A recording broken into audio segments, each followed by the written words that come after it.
They looked like ordinary men, a teacher, a taxi driver, a mechanic, a drifter. They smiled at neighbors, paid their bills, lived quiet lives. And all the while, they were hiding the darkest secrets imaginable. What if the person next to you was a cold-blooded killer smart enough to never get caught, and twisted enough to believe they were doing the right thing? These aren't just stories of murder, they're a terrifying glimpse into how evil hides in plain sight, and the most shocking part? They got away with it again and again until now. Stay with us, because by the end of this video, you'll never look at a stranger the same way again. Sometimes, it's not the names you've heard that are the most terrifying, it's the ones you've never come across. While infamous killers like Ted Bundy and Jeffrey Dahmer dominate the media and true crime documentaries, there are others far more obscure who haunted the shadows, leaving behind trails of horror that could rattle even the most hardened detectives. These aren't the faces you see on book covers or binge-worthy Netflix specials. These are the silent predators, the ones who perfected their cruelty unnoticed, slipped past the justice system, and reminded us that evil doesn't always come with a familiar name. Today, we're stepping into the abyss of criminal history to explore 5 serial killers you've likely never heard of but should fear just as much. Each one embodies a unique kind of nightmare, from a small-town mechanic who turned Oregon's wilderness into a dumping ground, to a seemingly kind teacher who used trust as a weapon, a taxi driver who stored human remains in jars, a drifting vagrant who hunted while riding the rails, and a security guard who displayed his victims like twisted works of art.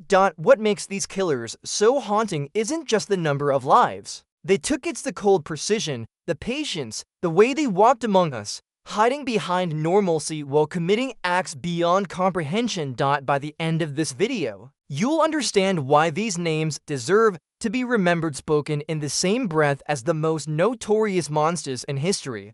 Let's begin in the Pacific Northwest, where Oregon's quiet, wooded landscape became the hunting grounds of a man who seemed, at first glance, completely unremarkable. Dayton Leroy Rogers was born on September 30th, 1953. From the outside, his life was ordinary. A wife, a child, and a job repairing chainsaws and lawnmowers.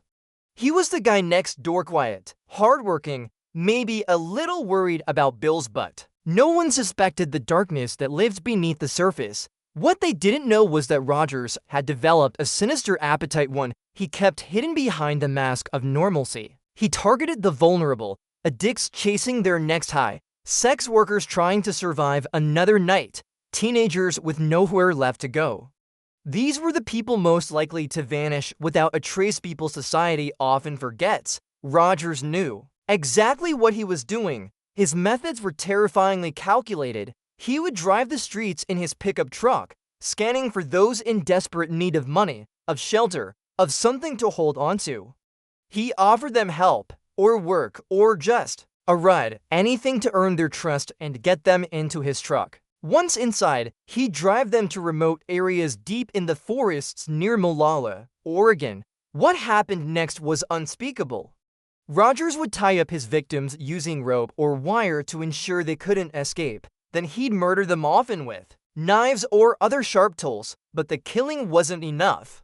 Rogers had rituals, habits that revealed the disturbing depths of his mind. After the murders, he often dismembered his victims, making it harder to identify them and easier to dispose of the remains. That forest became his personal cemetery. Yet it was forensic science that finally unraveled the truth. Investigators uncovered a chilling collection of evidence: blood on the knife linked directly to victims, blood stains inside Rogers' truck, remnants of clothing in his wood stove that matched what the victims wore. Tool marks on bones matched his saws, hair samples from the truck linked back to multiple victims. The case was overwhelming and airtight. One particular quirk: Rogers had helped tie it all together. He would often pour large quantities of vodka into orange juice bottles, creating a disturbing signature habit that investigators noted during the case. Dayton Leroy Rogers had a chilling habit while committing his horrific crimes. He often held screwdrivers in both hands. This strange detail showed up across several crime scenes and eventually formed a disturbing pattern that investigators couldn't ignore. However, despite his careful planning and ability to operate in the shadows for so long, Rogers ultimately made a critical mistake. In a rare moment of recklessness, he attacked a woman in broad daylight. The victim, Jennifer Lisa Smith, was sitting in Rogers' truck in a parking lot off Southeast McLaughlin Boulevard in Oak Grove when he stabbed her repeatedly in the chest, abdomen, and back. Unlike his previous victims, who vanished into secluded forested areas without witnesses, this brutal assault took place in public, where people could see, and they did. As Jennifer collapsed to the ground, several witnesses immediately sprang into action. Some ran to their cars and attempted to trap Rogers' truck, but he wasn't ready to be caught. He sped away, recklessly driving over landscaping and racing down McLaughlin Boulevard at nearly 100 miles per hour. One brave witness pursued him across several towns including Milwaukee, Gladstone, Oregon City, and Canby despite Rogers' desperate attempts to escape. When Rogers finally pulled into a driveway, the witness noted the address, found a phone, and called the police. That single act of courage was the break investigators needed. Once police arrived at Rogers' home, the evidence they found was devastating. It linked him to a series of unsolved murders. In May 1989, Rogers was convicted of killing 6 women: Lisa Marie Mock, 23, Maureen and Hodges, 26, Christine Lotus Adams, 35, Cynthia Dever, 20, Nandis Cervantes, 26, and Rashonda Jales, who was only 16. He received a death sentence, but his legal case became a long, complicated saga. The Oregon Supreme Court overturned his death sentence multiple times, 3 to be exact. Each time, juries reviewed the evidence and again sentenced him to death. However, in November 2021, his sentence was overturned yet again, for the 4th time. Then, in December 2022, Oregon Governor Kate Brown commuted all death sentences in the state to life without parole. As a result, Dayton Leroy Rogers now sits in the Two Rivers Correctional Institution in Umatilla, Oregon. At 70 years old, he may appear to be an ordinary elderly man, but he is the same person who once used Oregon's serene forests as his personal killing grounds. His story is a terrifying reminder that some of the most dangerous people are those who blend into everyday life, hiding their darkness behind a mask of normalcy. But Rogers represents just one kind of killer. The next murderer on our list used an entirely different approach, one that preyed not on fear or violence at first, but on hope. Between 2003 and 2009, in the southern Indian state of Karnataka, a disturbing pattern emerged. Young women, often poor and desperate, began to vanish under mysterious circumstances. The man responsible was not some outcast or criminal on the run. He was a respected primary school teacher named Mohan Kumar, polite, educated, and seemingly trustworthy. Kumar didn't fit the profile of a serial killer, but his actions would later earn him the nickname Cyanide Mohan, a name given by the media after the horrifying method he used to murder. Kumar's approach was rooted in deception. He specifically targeted unmarried women from low-income backgrounds, those who were eager for marriage and a better future. In many parts of India, marriage symbolizes security, dignity, and a way out of poverty. Kumar knew this well and used it to manipulate his victims. Using multiple false identities, he contacted women from the Dakshina Kannada and Kasaragod districts, promising them love, jobs, and a life together. Over time, he built emotional relationships with them, earning their trust and isolating them from their families. Eventually, he convinced them to elope, cutting off their connections to loved ones and leaving them completely dependent on him. Once they were vulnerable and alone, his true plan began to unfold. To carry out his deadly scheme, Kumar constructed elaborate lies about his background. He claimed to come from a high-status family and painted a future full of luxury and security for his victims. Once these women were emotionally and physically separated from their families, They became completely vulnerable, isolated, and entirely under his control. But the most chilling part of Kumar's entire operation was his final move. After luring his victims to lodges near bus terminals in different towns, he would sexually assault them. Then, under the guise of responsibility, he would offer what he claimed were contraceptive pills promising protection, safety, and a worrying-free future. In reality, these tablets contained cyanide, a deadly poison that would silently kill within minutes. His method was disturbingly calculated. He always instructed the women to take the pills inside a bathroom or toilet, staying outside while they ingested the fatal dose. After about 30 minutes, once he was certain they were dead, he would enter the room, collect their jewelry, mobile phones, and belongings, and vanish without a trace. The victims' bodies were often found later, but due to the lack of identification and the deceptive circumstances, many cases were written off as suicides or unexplained deaths rather than murder. This allowed Kumar to continue his crimes undetected for years. He meticulously erased his tracks. Stolen jewelry was either melted down or gifted to his wife and mother, who resided in Rodeo, Durango, Mexico. The victims' phones were repurposed by Kumar to contact and manipulate his next targets. It was a self-sustaining cycle of death, fueled by lies, and driven by a cold, strategic mindset. The case that ultimately led to his downfall involved a 22-year-old woman named Anitha, who went missing in June 2009. Her body was discovered near a bus stand and, like others, was buried as an unidentified individual. But her family refused to give up. They pushed for answers and demanded an investigation. The breakthrough came when investigators traced phone activity from Anitha's number back to Kumar's home near Mangalore. When police searched the property, they were horrified by what they found: Anitha's jewelry, several mobile phones belonging to other missing women, and 8 more cyanide tablets prepared for future victims. Kumar was arrested on October 21st. His capture reopened investigations into 17 missing women, and, eventually, he was linked to at least 20 murders. During questioning, Kumar confessed in chilling detail, explaining how he posed as a loving suitor, gained trust, and then executed his plan using cyanide before stealing from the lifeless bodies. In 2013, he was sentenced to death for Anitha's murder.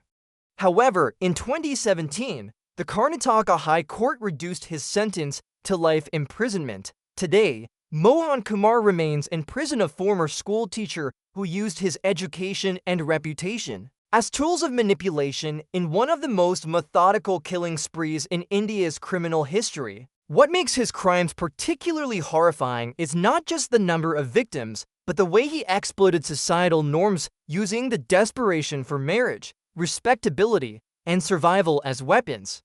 His victims weren't chosen at random. They were targeted, groomed, isolated, and executed as part of a cold, repetitive plan that treated human life like disposable currency in a twisted scheme. And yet, even Kumar's cruelty has parallels elsewhere. Our next story takes us to the gritty streets of Los Angeles during one of the city's most violent and chaotic eras. While multiple serial killers roamed freely through the shadows, preying on those most forgotten by society, one man stood out, not just for the number of victims, but for the grotesque way he left them behind. His name was Michael Herbert Hughes. Los Angeles in the late 1980s and early 1990s was a city in crisis. The crack epidemic ravaged neighborhoods, forcing countless women into sex work to survive their addictions. Amid this turmoil, as many as 90 women were found murdered in inner-city neighborhoods, left in alleys, abandoned lots, and derelict buildings. But Hughes wasn't just another faceless predator lost in the chaos. His murders bore a chilling signature. He didn't just kill, he staged. His victims were posed deliberately, like disturbing displays, their bodies arranged as if part of a macabre exhibition. Born in Michigan in 1958, Hughes' childhood was fractured from the start.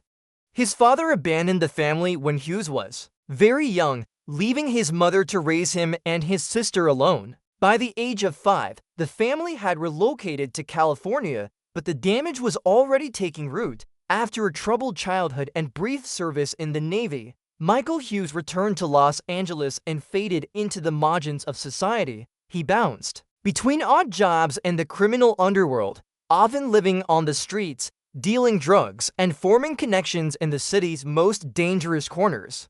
But what truly set Hughes apart from other killers haunting South Los Angeles wasn't just how he murdered his victims, it was what he did afterward. Hughes didn't merely discard the bodies, he arranged them.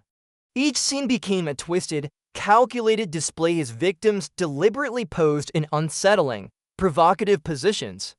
It was as though the murder itself wasn't enough. He needed to leave behind a visual message, something designed to shock and disturb whoever stumbled upon the crime. His first confirmed victim was 26-year-old Teresa Ballard. On September 23, 1992, her body was discovered in Jesse Owens County Park, staged with a disturbing degree of intention.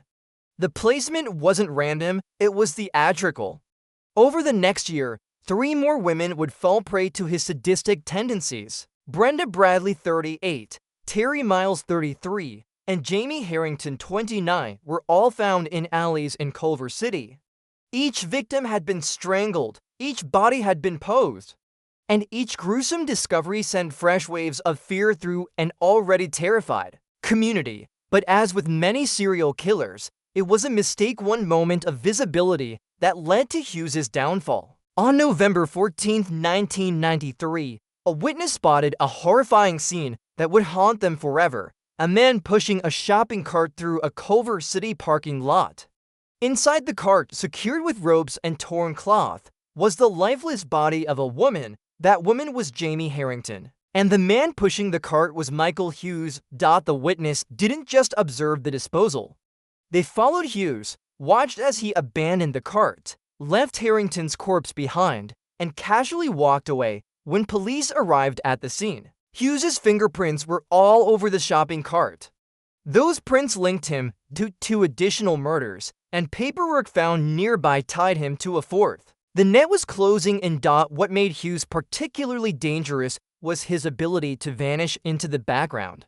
He worked low-profile jobs, as a security guard, a Christmas tree salesman near Lax, a laborer, always just another face in the working class crowds of Los Angeles. He blended in so completely that no one suspected the truth, that behind the unremarkable exterior was a man who viewed murder as performance, a predator who turned death into a form of grotesque expression. The investigation into Hughes exposed the full extent of his cruelty. These weren't crimes of passion or impulse, they were meticulously planned, designed to inflict maximum emotional damage not just on the victims, but on those who would find their bodies.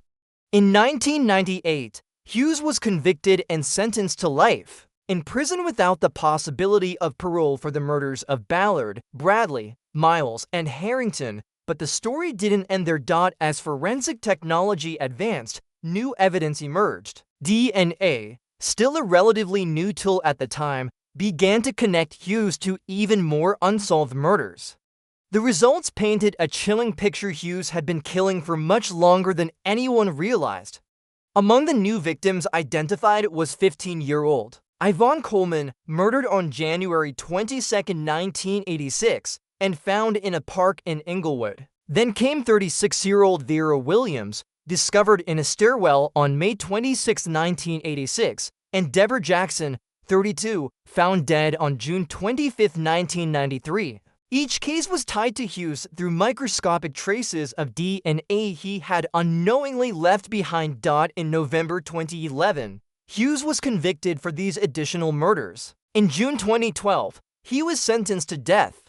The man who once staged his victims like grotesque sculptures now faces his own quiet, anonymous end behind bars. Today, Michael Hughes is 67 years old and sits on death row at High Desert State Prison in Sissonville, California. According to the California Department of Corrections and Rehabilitation, he remains incarcerated, a once invisible predator whose horrific crimes finally came to light through the persistence of science and the bravery of witnesses. Michael Hughes represents a particularly disturbing archetype among serial killers: the performer. While many killers try to hide their crimes, Hughes wanted his atrocities to be found. He craved the moment of discovery, orchestrating crime scenes not just to kill, but to leave behind a statement. Each body, each pose, each setting was part of a grotesque display designed to shock, horrify, and psychologically scar whoever found. It wasn't just about the act of murder, it was about control. About ensuring that even in death, his victims were part of his twisted performance. Meanwhile, halfway across the world in Hong Kong, another killer was at work. Whose methods were no less terrifying, but far more intimate and grotesque. Lam Kor Wan didn't stage his crimes for the public. He didn't need to. What he sought was something personal, something he could keep, relive, and dominate in private.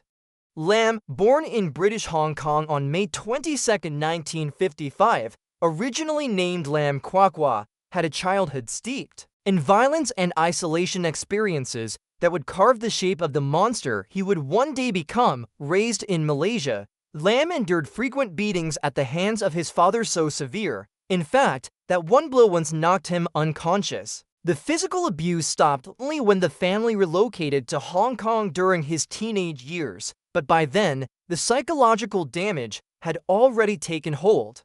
Lam struggled socially, often alone and disconnected, with his closest companion being an electronic chess set. As an adult, he took a job as a taxi driver and specifically chose to work night shifts, a schedule that suited his reclusive, increasingly disturbed nature. Still living with his family in Sun Wan, he shared a room with his younger brother, who had no idea of the darkness festering just feet away. Lam had never experienced a romantic relationship. In the late 1970s, he began secretly ordering pornographic magazines from Britain, too ashamed to buy them locally. He hid the collection in a locked metal ammunition box beneath his bed, but passive consumption wasn't enough. Lam began altering and enhancing the images, escalating his obsession into something more active. He bought a Polaroid camera and started photographing unsuspecting women, aiming his lens under toilet stall doors. On one occasion, when a woman caught him and chased him through the streets, he realized the thrill was no longer satisfying. He needed more, something that wouldn't just stimulate but dominate. That something would soon be murder. On February 3, 1982, Lam crossed a line from which there would be no return. Around 4 a.m., he picked up a nightclub worker named Chan Feng Lan, who had just finished her shift at the Chinese Palace nightclub in Sin Sha Tsui. She was heavily intoxicated. During the ride, she asked him to stop so she could vomit. Afterward, she asked to be driven back to Sin Sha Tsui, but then changed her mind again. That final indecisive moment was the trigger Lam had been waiting for. In a sudden, calculated snap, he stopped the vehicle, pulled out an electrical wire, and strangled her to death. What followed was a descent into the darkest recesses of human depravity. With her lifeless body still in the car, Lam drove home and carried the corpse past the sleeping security guard of his building. He hid the body under the sofa until his family left for work the next morning. Then, with chilling precision, he laid down plastic in his bedroom, pulled out an electric saw, and began dismembering the body, photographing each gruesome step. Afterward, he carefully wrapped the remains and disposed of them in Hong Kong's Shin Mun River. Days later, local news began reporting on body parts being found along riverbanks, but authorities had no way to identify the killer or the victim. For Lam, it was just the beginning. Despite living with his family and sharing a room with his brother, Lam continued undetected. His night shift provided the perfect cover. While others slept, he worked in silence, dismembering bodies just feet from where his family ate, laughed, and lived. But what made Lam even more horrifying wasn't just the murder or the disposal. It was what he did during and after the killings acts that revealed a mind warped not just by violence, but by obsessive domination and perversion. Lam Kor Wan would go on to earn the horrifying nickname the Jar's Murderer, a title rooted in his most grotesque act, preserving his victims' genitalia in glass jars filled with formaldehyde. These were not random acts of violence, nor crimes driven by rage. They were systematic, ritualistic, Lam wasn't just killing, he was collecting. His trophies formed a twisted private museum, hidden in his family home, where he lived undetected. It was a chilling symbol of his need for control and possession. Long after death had taken his victims, the investigation that finally brought Lam down was as painstaking as the crimes were brutal. After months of work and growing unease in the community, his arrest came on August 18, 1982. The plainclothes officers acted on a crucial tip that came not from a witness to the crimes, but from a photo technician at a Kodak shop. Lam had taken photographs of his victims during the dismemberment process and sent the film to be developed. The technician, disturbed by what he saw, alerted authorities. That one act cracked open the case. When police raided Lam's home, what they found shocked even seasoned detectives. There were jars carefully sealed and labeled containing preserved human remains.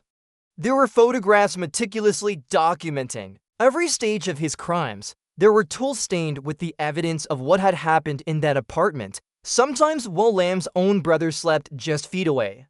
The horror was so profound that one female forensic scientist had to be removed from the case. In the courtroom, only men were permitted to serve on the jury, a decision reflecting the unimaginable nature of the crimes. Lam was initially sentenced to death, but the sentence was later reduced to life imprisonment without parole by the governor of Hong Kong at the time. He remains incarcerated today at Shek Pik Prison, a maximum security facility on Lanao Island. His case still stands as one of the most infamous and disturbing in Hong Kong's criminal history. The contrast between Michael Hughes and Lam Court when reveals the disturbing range of evil's expression. Hughes was theatrical, his killings a performance designed to horrify the world. He wanted attention, outrage, and fear. Lam, by contrast, was private, methodical, and possessive. He didn't want to shock strangers, he wanted to keep parts of his victims close, locked away where only he could see.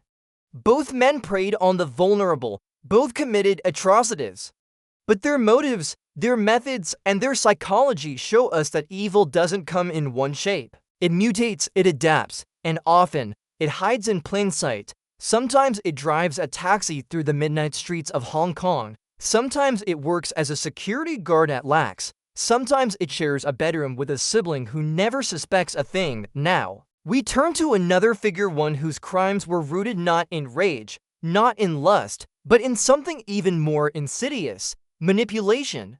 Unlike Hughes or Lam, Mohan Kumar wasn't an outsider. He wasn't homeless, disconnected, or drifting along society's fringes. He was a teacher, educated, polished, trusted, the kind of man to whom parents willingly entrusted their children.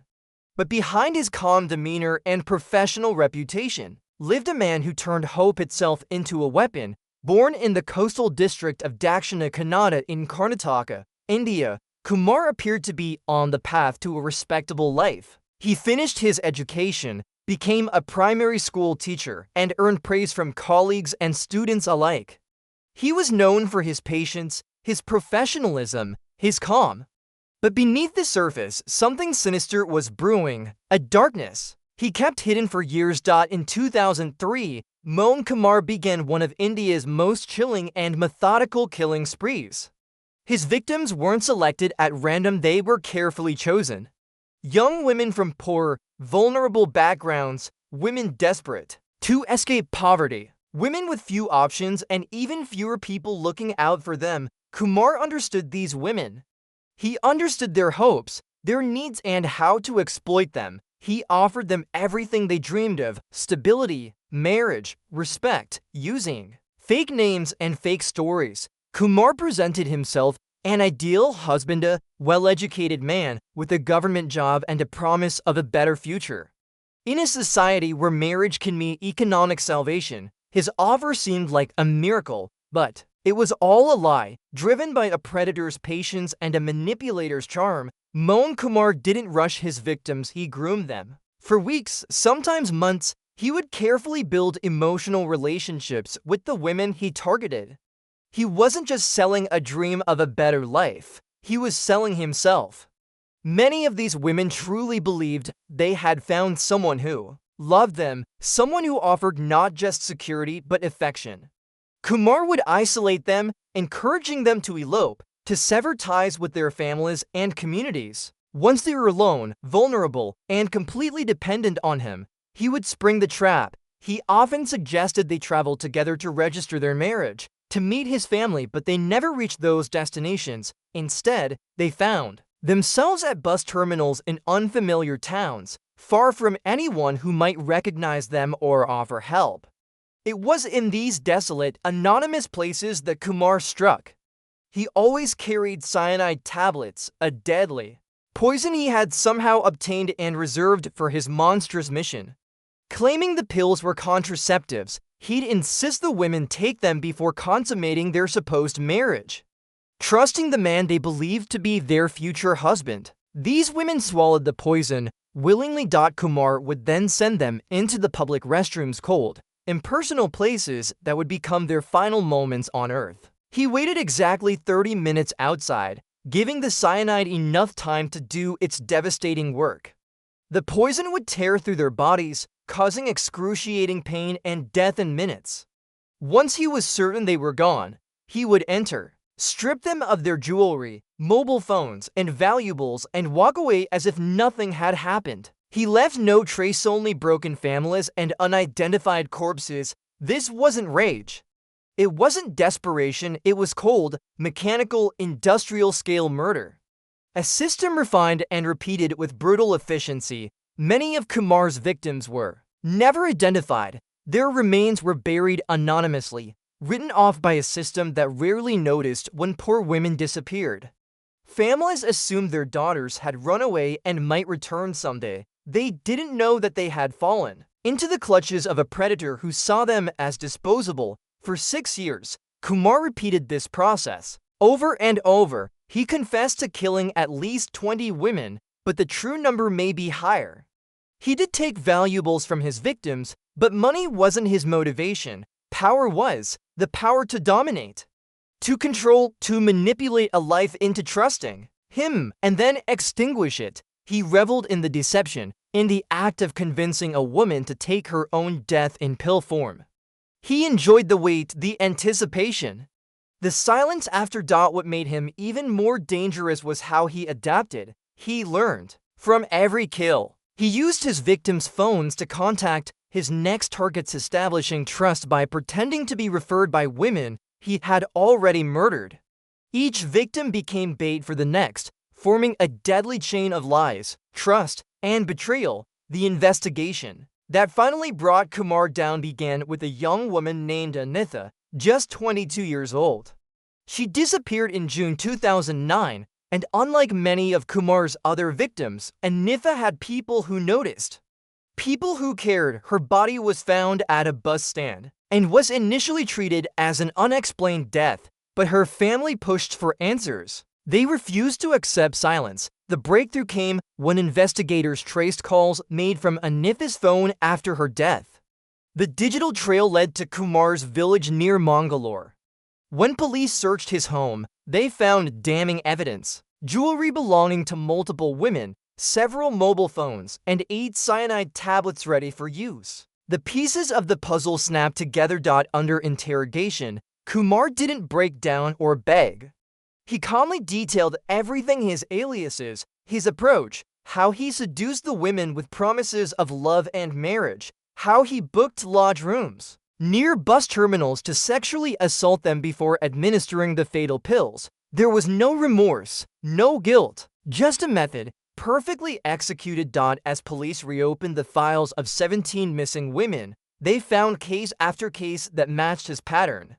Young, unmarried women from Dakshina Kannada and Kasaragod in Kerala, all last seen with a man who matched Kumar's description. One by one, the bodies found names, and Kumar's story became one of the most chilling and systematic killing sprees in Indian history. Lam Kortwan was not the type of person anyone suspected.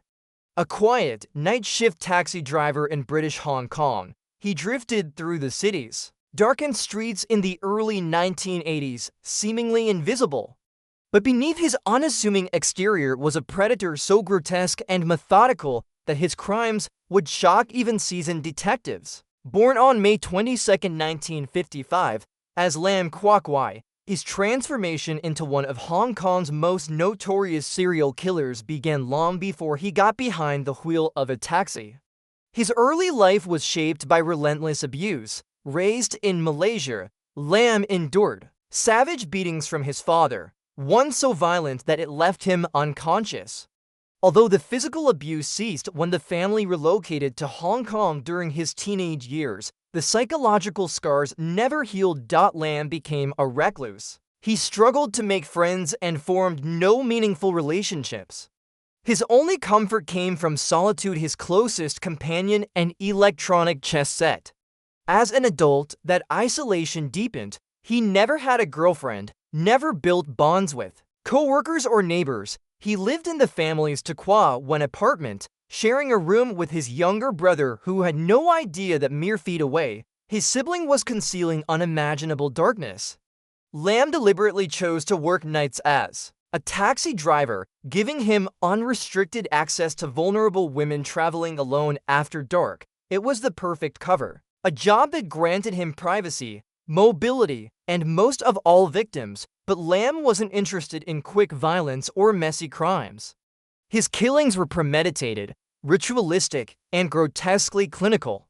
His descent into murder began with a disturbing obsession to buy adult magazines in person. Lam ordered pornography from Britain, which he kept locked in a metal ammunition box under his bed.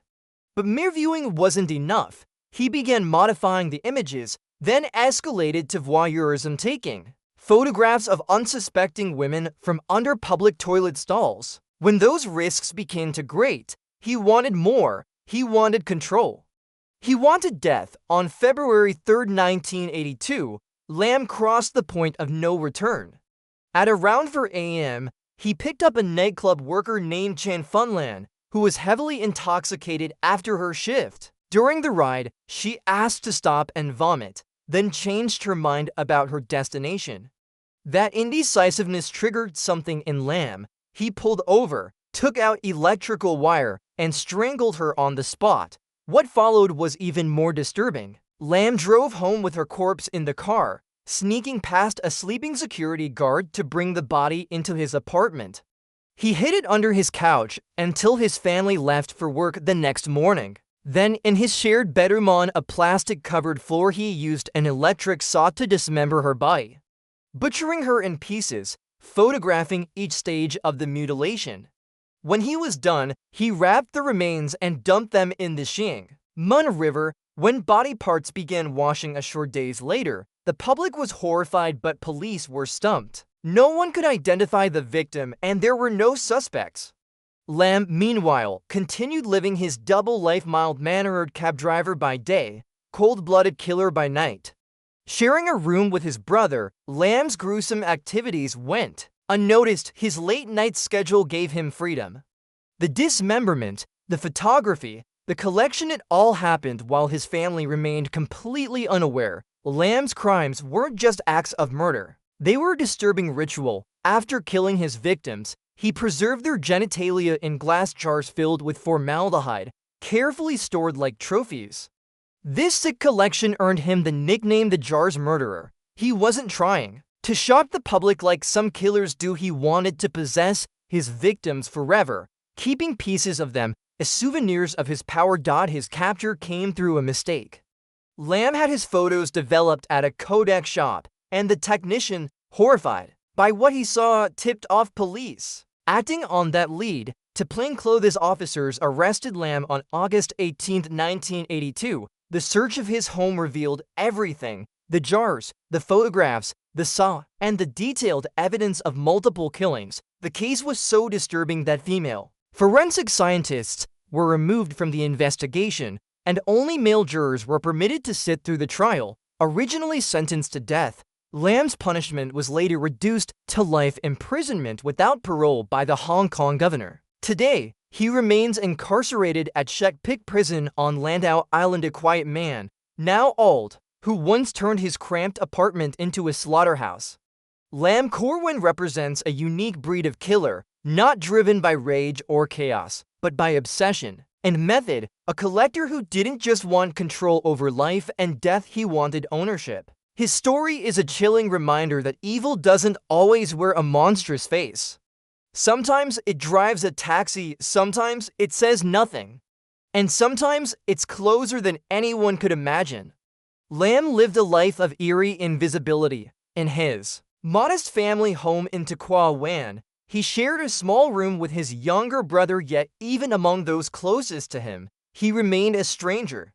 Behind a quiet demeanor, Lam harbored a growing obsession, too embarrassed to purchase adult material locally. He began ordering pornographic magazines from Britain. He hid his collection inside a metal ammunition box, concealed from everyone around him. But still, mere images weren't enough. His fantasies demanded more. His urges began to escalate. With a Polaroid camera in hand, Lam started invading women's restrooms, crouching under toilet stalls to take illicit photographs. When discovered, he would flee chase through the streets, growing tired of being hunted. He craved something deeper, something he could control entirely. That desire would finally manifest in horrifying reality. On February 3, 1982, around 4 a.m., Lam picked up a nightclub worker named Chan Funlan. She had just finished her shift at the Chinese Palace nightclub in Sinsha and was heavily intoxicated. During the ride, she asked him to pull over so she could vomit, then repeatedly changed her destination. To Lam, this was the moment he'd been waiting for. Something inside him snapped. He pulled over, looped an electrical wire around her neck, and strangled her to death. But what came next was not chaos, it was calculated, chilling, and deeply disturbing. Lam didn't panic. He didn't try to hide the body immediately. Instead, he calmly drove home with the corpse still in his taxi, slipping past the building's sleeping security guard. Once inside, he stashed her lifeless body beneath his living room sofa and waited until morning, when his family left for work. Then, in his bedroom lined with plastic sheets, he laid her out and used an electric saw to dismember her. He meticulously photographed each step of the process, documenting every slice and every dismemberment like some twisted experiment. He then wrapped the severed parts and drove across the city, dumping them into the Xingmen River using his taxi. A week later, dismembered remains began to wash up along the river banks. Newspapers covered the discovery. Police were baffled. The victim was unidentifiable, the killer invisible. Lam had committed what he believed was the perfect murder and he felt unstoppable. What makes this case especially unsettling is how completely Lam blended into his daily routine while committing these atrocities. He returned to work as if nothing had happened. He shared a room with his brother who, incredibly, remained unaware of the horrors taking place just feet away. Lam's night shift schedule provided the ideal cover. He could murder and dismember victims during the day, dispose of remains in the evening, and earn a living by night. For months, Lam continued his killing spree, refining his process with each victim. The crimes were so meticulously planned that law enforcement had no clue they were facing a serial killer. Dismembered remains were found, but no trail led to Lam. He moved like a ghost through the city, its first documented serial killer operating completely undetected. But like many methodical killers before him, it was arrogance that led to his downfall. On August 18, 1982, Lam made a critical mistake. He had been taking his gruesome photographs to a local Kodak shop for development. This time, a technician noticed something profoundly disturbing in the images and alerted police. Investigators traced the photos back to Lam, and within days, officers had him in custody. When he was arrested, Lam showed no remorse, no emotion, only a strange calm, as if the burden of his secret life had finally been lifted. His brother, who had unknowingly shared a bedroom with the killer, was initially treated as a suspect. But it soon became clear that Lam had acted entirely alone. The same psychological isolation that defined his life had extended even into his crimes. Lam was a solitary predator, silent, invisible, and terrifyingly efficient. Lam Korwan was originally sentenced to death, but his punishment was later reduced to life imprisonment without the possibility of parole by the then governor of Hong Kong. Today, at 68 years old, He remains locked away in Shekpik prison, maximum security facility on Lantau Island, where he will likely spend the rest of his life. But even behind bars, his case continues to haunt the collective memory of Hong Kong. What makes Lam Korwan's crimes uniquely terrifying is not just the brutality involved, but the deeply calculated nature behind them. Lam was not a killer driven by uncontrollable rage or fleeting moments of passion. He was a collector, systematic, obsessive, and methodical. His victims weren't just murdered, they were turned into personal trophies, photographed and preserved in jars of formaldehyde, a grotesque museum of human remains hidden behind the door of a shared bedroom. Lam's double life is perhaps the most disturbing part of his story. By all appearances, he was just another working-class man and night shift taxi driver, quiet and withdrawn, still living with his family.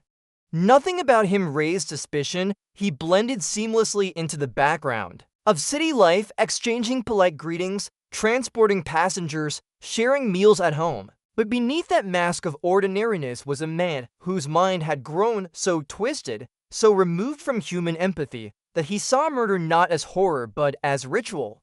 It took months of careful investigation, tipped off by a vigilant photo technician, to finally uncover the horrors Lam had been committing. The case of Lam Korwan shattered a city's assumptions about safety and trust. It introduced the grim possibility that the person driving you home, the quiet face in the crowd, could be hiding unspeakable secrets.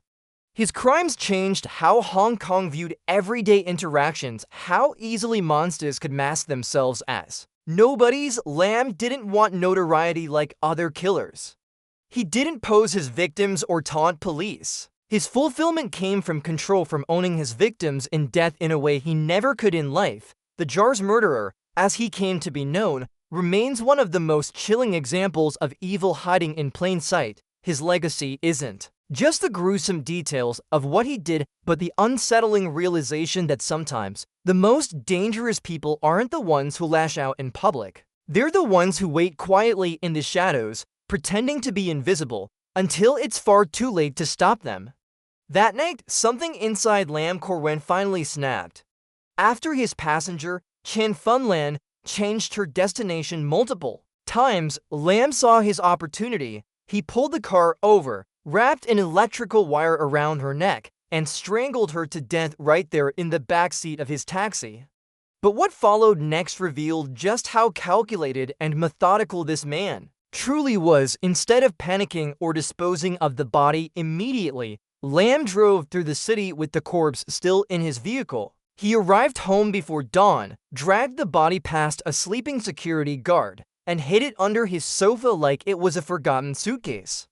Then he calmly waited for his family to wake up and leave for work. Only once the house was empty did Lam begin his gruesome ritual. On a floor covered in plastic sheets, inside the bedroom he shared with his younger brother, Lam laid out Chen Funlan's lifeless body. He then used an electric saw to dismember her, carefully cutting and cataloging each piece while photographing the entire process.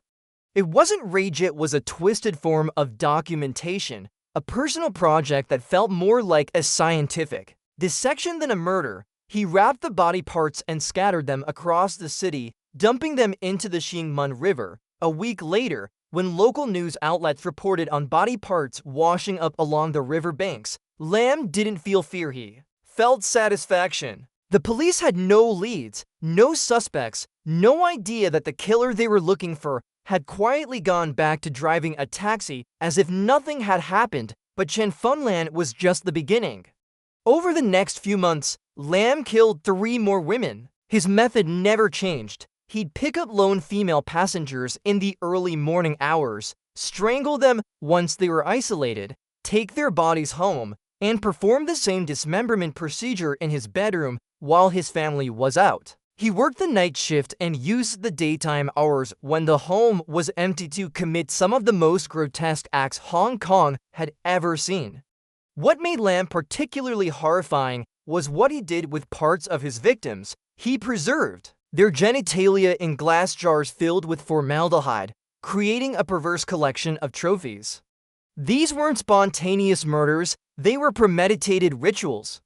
Each killing fed a need not just to destroy life, but to possess it forever. Lam believed he had created the perfect system. He scattered his victims' remains across Hong Kong Island and the New Territories, carefully choosing remote areas to make identification nearly impossible. He operated in plain sight, confident that no one would suspect the quiet, unassuming taxi driver of being a monster, but his downfall came through a single overlooked detail.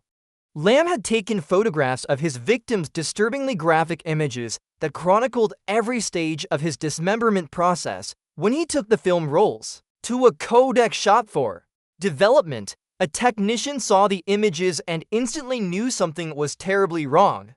The technician alerted the police. On August 18, 1982, two plainclothes officers arrived at Lam's residence. What they found inside his home shocked even veteran investigators. There were jars containing preserved human body parts, a large collection of photographs showing women in various stages of mutilation, and a metal box filled with pornography and voyeuristic Polaroids. Lam showed no panic, no remorse, only a quiet acceptance, as if he had been waiting for someone to discover his secret all along. The case stunned Hong Kong. Lam Korwan was the territory's first known serial killer, and his crimes were so gruesome that only male jurors were allowed to serve during his trial. Even a female forensic scientist was removed from the case due to the disturbing nature of the evidence.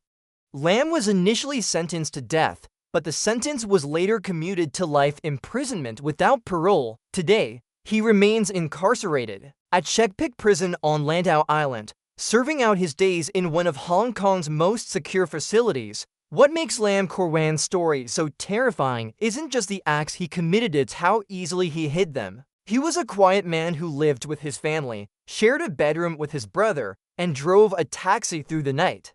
His victims had no reason to fear him. They got into his cab thinking they were safe, never realizing they were stepping into the lair of a collector, a man who didn't just kill, but who sought to keep parts of his victims forever.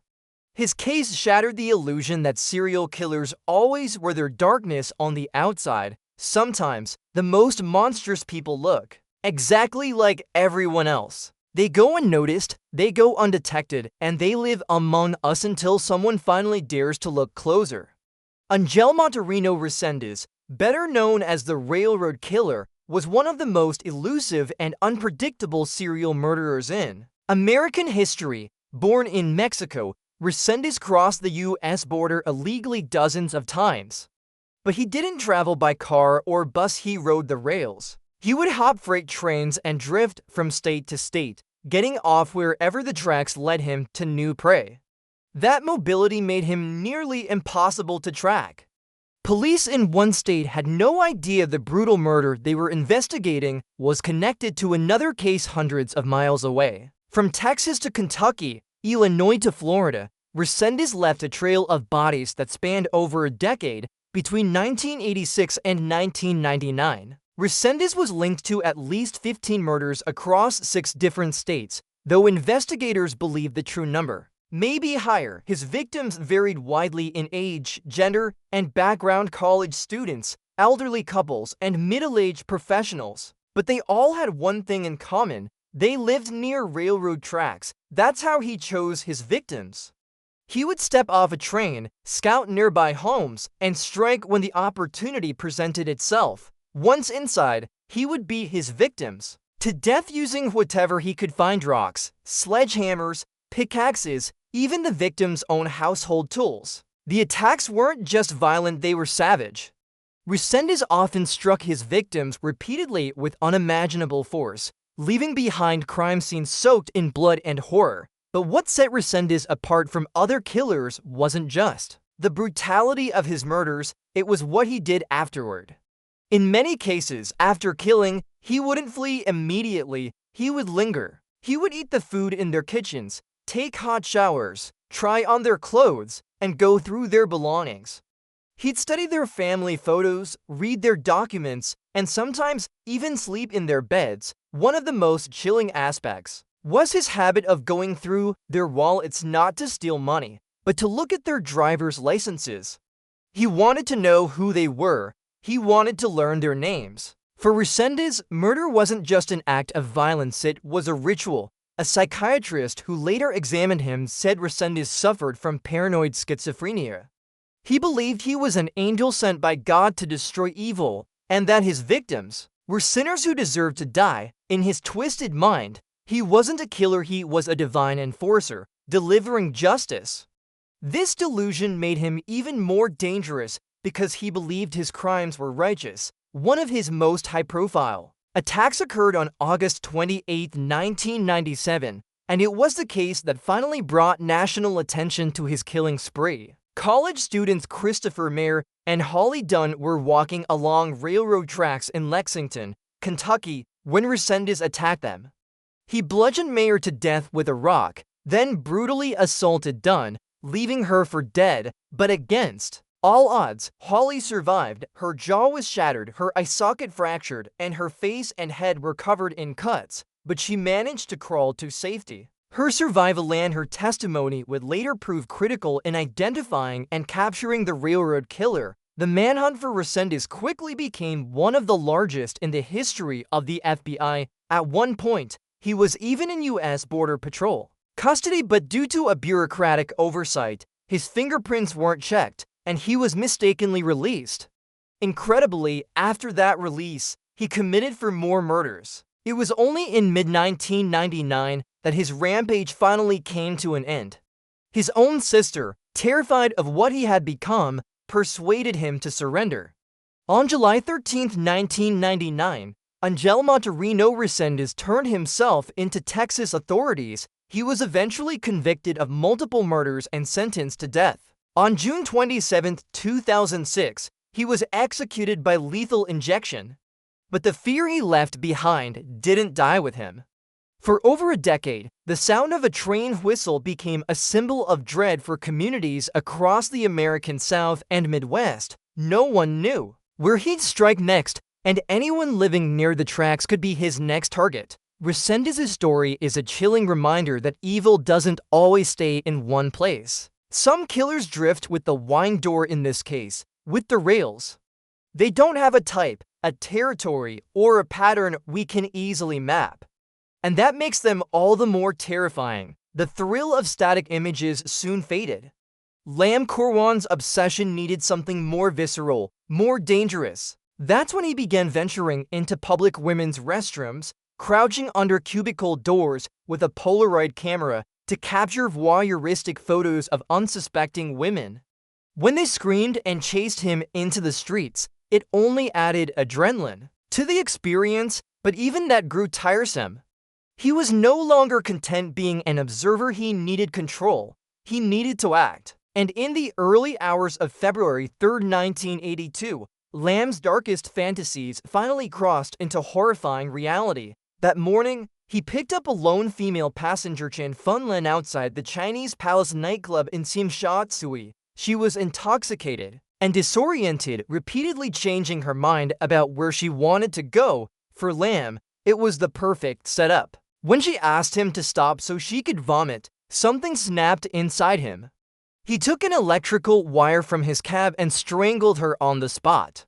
But this wasn't a panic killing. What followed was chillingly deliberate. Lam drove home with her corpse still in the passenger seat, passing the sleeping security guard in his building without raising suspicion. He carried the body into his small family flat and hid it under the sofa until morning. Once his family left for work, Lam began the next phase of his plan. In his bedroom, where he shared space with his unsuspecting younger brother, Lam laid the body on a plastic-covered floor and began dismembering it with an electric saw. But what sets this crime apart isn't just the brutality, it's the documentation. Lam meticulously photographed every step of the process, transforming his bedroom into a macabre photo studio. He wasn't just killing, he was recording, preserving, and reliving. After disposing of the body parts in the Xingmen River, Lam returned to his daily routine as if nothing had happened. The news of body parts being discovered along the river banks did not faze him, it thrilled him. He had committed the perfect crime. But for Lam, one murder wasn't enough. Over the next few months, he killed 3 more women, all following the same gruesome pattern. strangled in his cab, dismembered at home, photographed and cataloged like specimens in a grotesque private museum. His family, crammed into the same modest flat, had no idea what was happening. His brother slept in the same room where the crimes took place, unaware that just feet away from his bed, his sibling was mutilating human remains. Lamb's nocturnal taxi job gave him the perfect window. While his family was at work during the day, he had the apartment to himself, turning it into a workshop of death. But the most disturbing detail was what Lamb kept. He carefully preserved his victims' genitalia in jars of formaldehyde, lining them up in his room like some twisted collection. This wasn't just murder, it was possession. He wasn't interested in the act of killing alone. He wanted to keep part of his victims forever. He wanted to control them even in death. His downfall came through the very obsession that fueled him: photography. On August 18, 1982, Lamb took some of his photographs to a local Kodak shop for development. A technician, horrified by what they saw in the prints, contacted the police. Lamb was arrested days later by plainclothes officers. In his apartment, police discovered a house of horrors: jars filled with preserved body parts, hundreds of photographs documenting the murders, and the tools he used to dismember his victims. The case shocked Hong Kong to its core. It was the city's first known serial killer, and the crimes were so disturbing that women were barred from serving on the jury and even removed from the forensic team. Lam Korwan was sentenced to death, but the punishment was later reduced to life imprisonment without parole. Today, he remains incarcerated at the maximum security Shek Pik prison on Landau Island. What makes Lam Korwan's case so horrifying isn't just the crimes themselves, but how he lived a seemingly normal life while committing them. He was just a quiet taxi driver, a man who lived with his family, a loner with no obvious signs of violence. His victims got into his cab trusting they were safe, never knowing they were climbing into the vehicle of a man who had already killed before. Lamb's story is a terrifying reminder that monsters don't always hide in the dark. Sometimes they wear uniforms, sometimes they sit across from us at the dinner table, and sometimes they sleep in the same room, just feet away.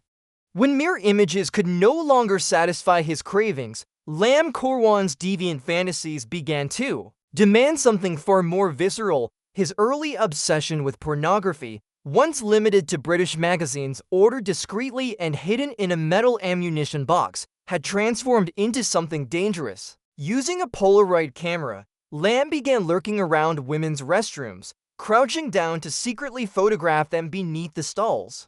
These acts, disturbing as they weren't enough to fulfill the dark urges brewing within him. In fact, being chased by angry victims and security guards seemed to heighten his excitement rather than deter him.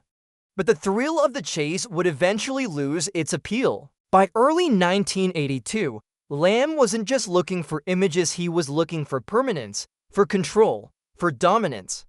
And he knew exactly where to find it. On the early morning of February 3, 1982, his escalating fantasies turned into real-life horror. While working his night shift as a taxi driver, Lam picked up a lone female passenger, Chen Funlan. It was around 4 a.m. She had just ended her shift at the Chinese Palace nightclub in Simshatsui and was visibly drunk. During this short drive, she asked to stop the car to vomit. After getting back in, she changed her destination multiple times. Small, confused decisions that seemed trivial, but to Lam, they were something else entirely: a trigger.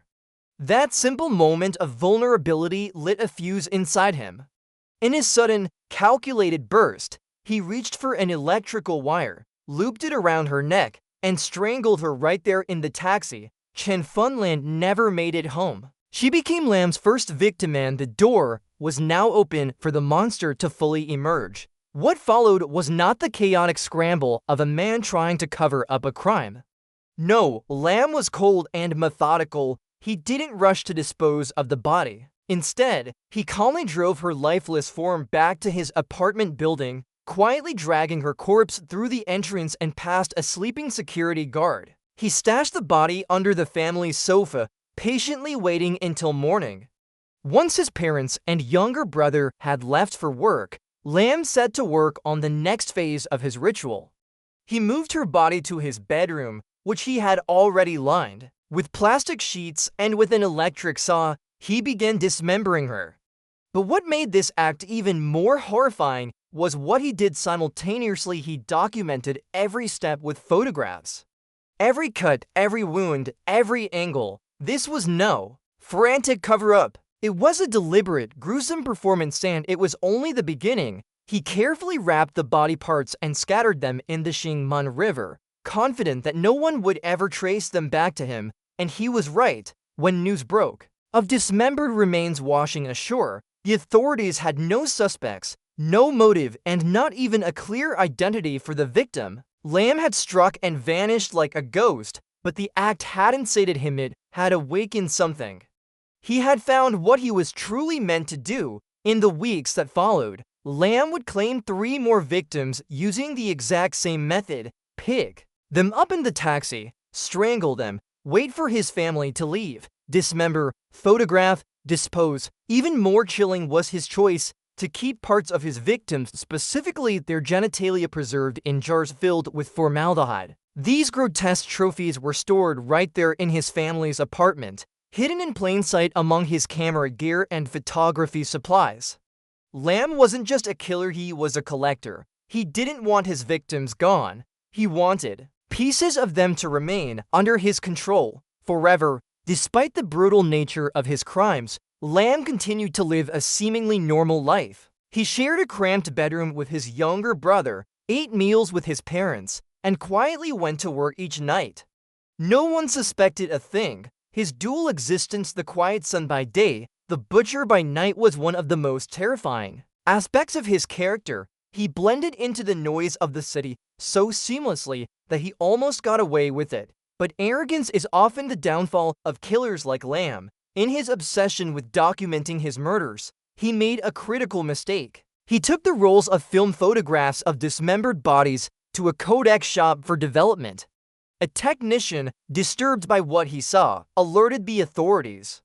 On August 18, 1982, two plainclothes officers arrested Lamb. When they searched his home, they uncovered a house of horrors, jars of human remains, stacks of gruesome photographs, and tools used to carry out the killings. The case stunned Hong Kong. The murders were so disturbing that female forensic experts were pulled off the case, and only male jurors were allowed during trial. Lam Korwan was initially sentenced to death, but the sentence was later reduced to life imprisonment without parole. Today, he remains incarcerated at the Shek Pik maximum security prison on Lanao Island. Lam's story isn't just about a serial killer, it's about the terrifying ability of evil to hide in plain sight. A taxi driver, a quiet brother, a man who shared dinners with his family, then documented the most heinous acts imaginable in the very room where they slept. He didn't kill in rage. He didn't kill for revenge.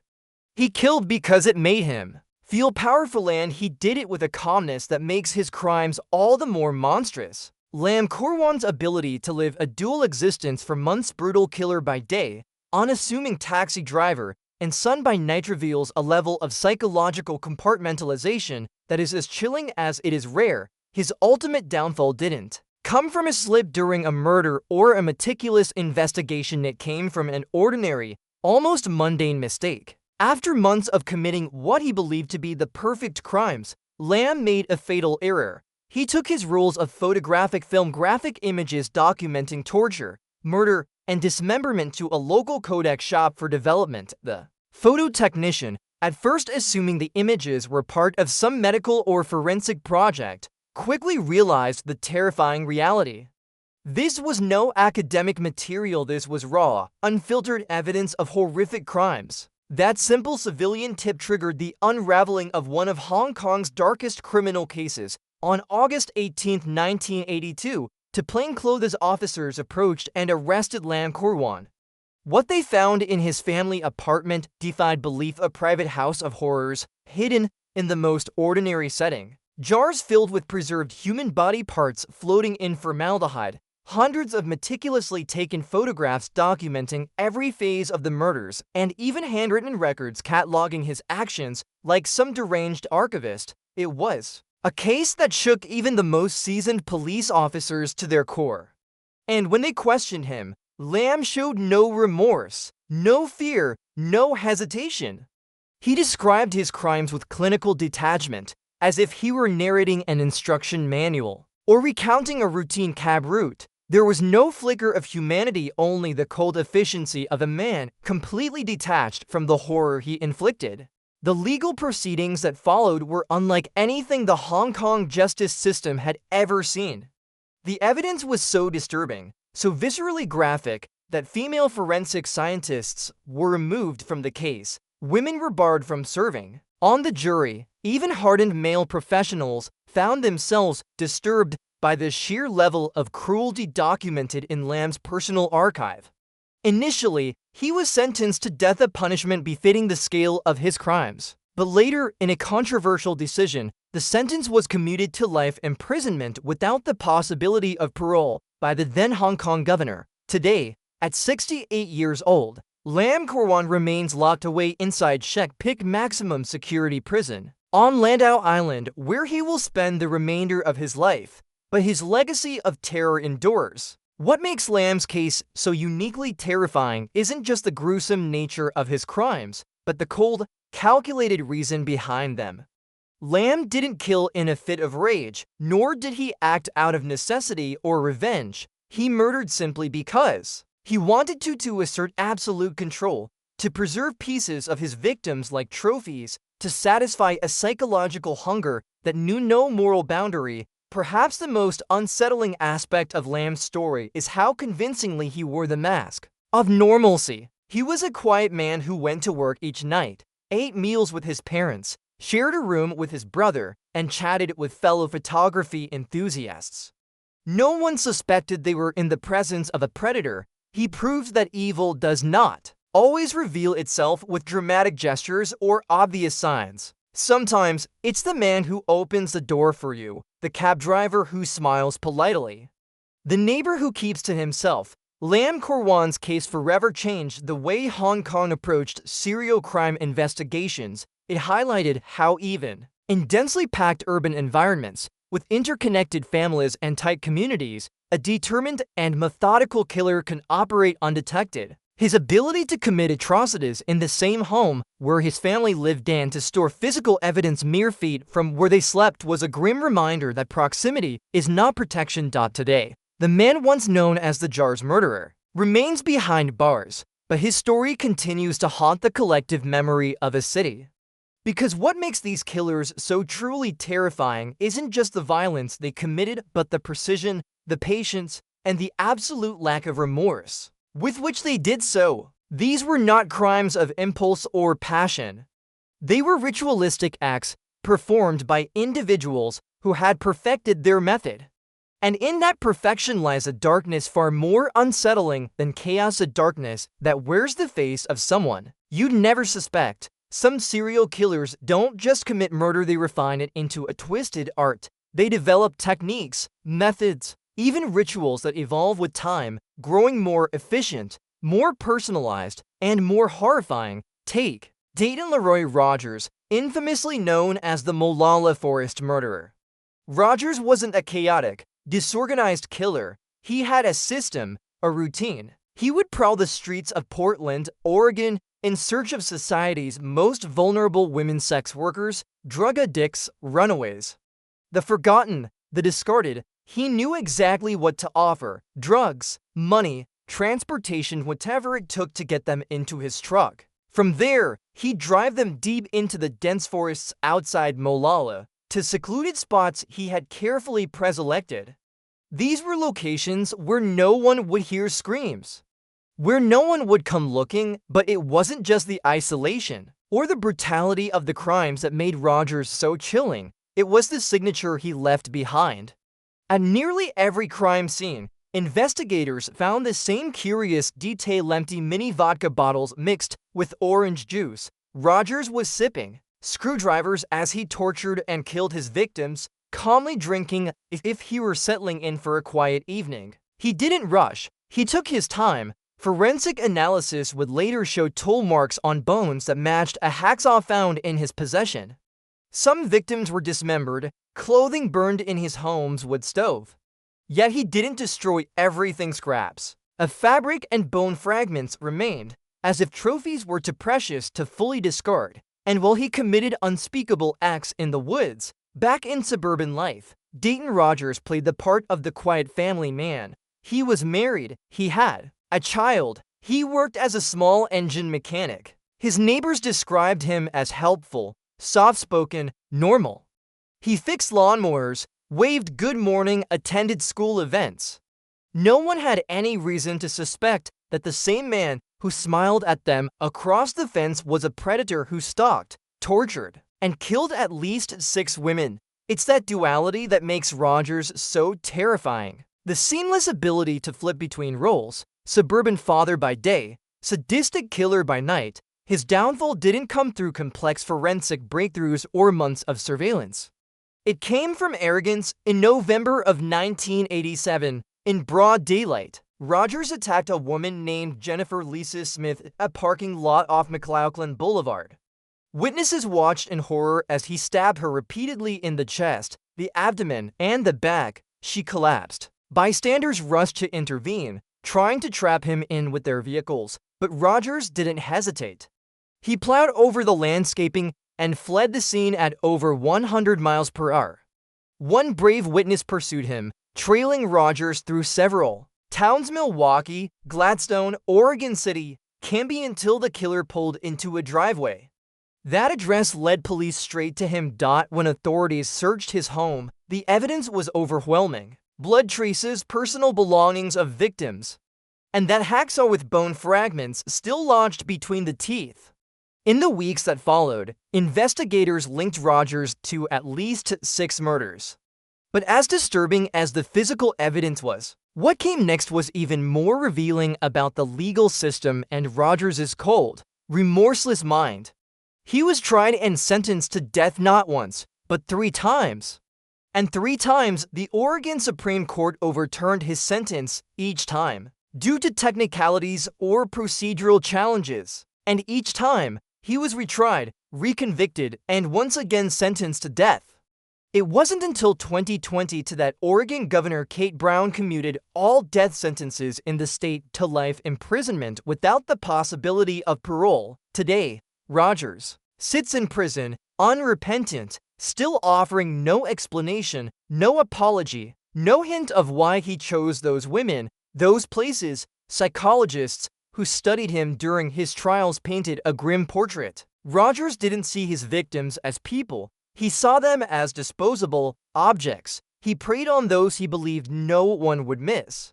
Women pushed to the margins of society, women whose disappearances wouldn't dominate headlines. He understood the system well enough to exploit it. He knew that the death of a sex worker didn't bring the same urgency as that of a college student or a suburban housewife. He hunted in the shadows, relying on society's neglect to hide his crimes, and it worked for a time. From early to mid-1987, he killed at least 6 women and scattered their remains across remote forested areas. The decomposition was so advanced, the evidence so fragmented, that police struggled for years to link the cases. If Rogers hadn't gotten overconfident, if he hadn't lashed out in public, he might have continued hunting. He might have remained just another quiet man in the neighborhood, waving to his neighbors while dreaming of his next kill. Had Dayton Leroy Rogers not made the catastrophic mistake of attacking Jennifer Lisa Smith in broad daylight surrounded by witnesses, he might have continued his murderous rampage indefinitely. That single act of recklessness shattered the careful illusion he had constructed. Even after his capture, the Molalla Forest retained its grim secrets. During interrogations, Rogers hinted at other victims and suggested the existence of more bodies buried deep within the woods. Many women who disappeared during that era were never located, and some were never linked to him. Rogers took those secrets with him into the prison system, where they will likely remain buried forever long. With the bodies he left behind, the Molalla Forest, once peaceful and undisturbed, became a secluded cemetery. Rogers treated it like his private domain, returning again and again to its remote clearings places where he knew no one would hear the screams, where decomposition would ensure anonymity. Today, Rogers lives out his days at the Two Rivers Correctional Institution in Umatilla, Oregon. In his 70s, he is described by guards as a polite, rule-abiding inmate. He causes no trouble, but even in confinement, he demonstrates the same ability that once made him so dangerous, the power to blend in, to appear harmless, to wear the mask of normalcy. This is the most chilling truth about Dayton Leroy Rogers. He wasn't some deranged loner shouting in the streets or skulking in alleyways. He was a father, a husband, a neighbor. He waved hello. He fixed lawnmowers. He attended school events. He smiled at strangers, and yet, beneath that suburban exterior lived a calculating predator who orchestrated elaborate killings in the forests of Oregon. His case forces society to confront a deeply uncomfortable reality that evil does not always look like a monster. Sometimes, it looks like the man next door. When viewed through a psychological lens, Rogers and others like him reveal something even more disturbing. These were not crimes of passion or heat-of-the-moment acts. They were cold, methodical, deliberate. Rogers didn't lose control, he exercised it with terrifying precision. He led a double life so convincingly that not even his family suspected. A thing forensic evidence eventually told the truth. Hair samples in his truck belonging to multiple victims, fabric remnants burned in his stove, blood evidence tying him to the crime scenes, and saw marks on bones that matched tools in his garage. But beyond the science lay something far more haunting: his signature. Rogers left behind many vodka bottles mixed with orange juice, found near the mutilated bodies, as if toasting his own depravity. Despite being sentenced to death 3 separate times, Rogers never expressed remorse. He understood the appeals process, used it to his advantage, and simply waited. In 2022, when Oregon Governor Kate Brown commuted all death sentences in the state to life without parole, Rogers had already spent decades behind bars. He adjusted to prison life the same way he approached murder, with quiet calculation. Rogers wasn't the only killer who mastered the art of deception. Mohan Kumar, another seemingly respectable man, did something equally insidious. He turned trust into a weapon. A primary school teacher and community figure, Kumar didn't strike fear.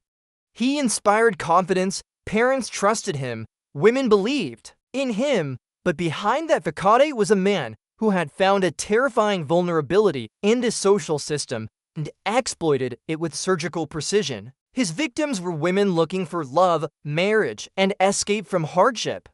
Kumar used those dreams as bait, and it cost them their lives. Mohan Kumar's crimes were terrifying not because of overt brutality, but because of the quiet, calculated way he preyed on hope. His victims weren't just women, they were vulnerable souls looking for a way out of poverty, familial pressure, or a life devoid of security. Kumar didn't stalk them in the shadows or use force. Instead, he offered them dreams. He promised marriage, a fresh start, and a future they believed in. His manipulation was insidious. He spent weeks, sometimes months, gaining their trust, isolating them from family and friends, and creating a false sense of safety. By the time he led them to public bus station restrooms, where he handed them cyanide tablets disguised as contraceptives, they had already given him everything: their trust, their belief, and their vulnerability. The most haunting part of Kumar's case was not just the method of killing, but the emotionless precision with which he carried it out. He would wait outside, knowing exactly how long the poison would take to end their lives. He described the 30-minute window with chilling detachment, calmly recounting how he loitered nearby while his victims lay dying alone. Then, with cold efficiency, he would collect their jewelry, phones, and belongings, stripping the last remnants of their identities as if they were items in a transaction. To die believing you were walking into a new life, only to collapse in a filthy public restroom. This was Kumar's twisted legacy. When police eventually searched his home, they uncovered a grim cache of cyanide tablets and dozens of mobile phones, it was clear this wasn't a one-off crime. It was a serial operation carried out with methodical, industrial-like consistency. By contrast, Michael Hughes represented a far more theatrical brand of horror where Kumar used deception and quiet manipulation. Hughes turned murder into a grotesque display. Operating in the seedy underbelly of Los Angeles during the height of the crack epidemic, Hughes didn't just kill his victims, he staged them. Bodies were positioned like macabre installations intended to shock whoever discovered them. LAPD Detective Cliff Shepard once remarked that Hughes was trying to shock whoever finds the body, a comment that underscored the performative nature of his crimes. These were killings designed not just to eliminate, but to horrify. While multiple serial killers prowled the streets of LA at the time, Hughes stood out for his calculated posing of victims and his eerie calm in public. One of the most telling moments came with his final victim, Jaime Harrington. In an act that bordered on cinematic arrogance, Hughes was seen pushing Harrington's lifeless, bound body in his shopping cart through a covert city parking lot in broad daylight. It was brazen and surreal, and it finally led to his capture. DNA testing would later link Hughes to multiple unsolved cases, stretching back to the mid-1980s. Among his confirmed victims were 15-year-old Yvonne Coleman, found in a park in Inglewood, 36-year-old Vera Williams, whose body was discovered in a stairwell, and 32-year-old Deborah Jackson. Each of these women left behind grieving families and shattered communities. And yet, Hughes had operated for years without consequence, slipping across jurisdictions during a time when interagency communication was fractured and serial murder investigations were often under -RESOURCED. Meanwhile, halfway across the globe, Hong Kong was reeling from a different kind of nightmare. Lam Kor Wan, quiet, unassuming, and deeply disturbed, shattered the city's sense of safety.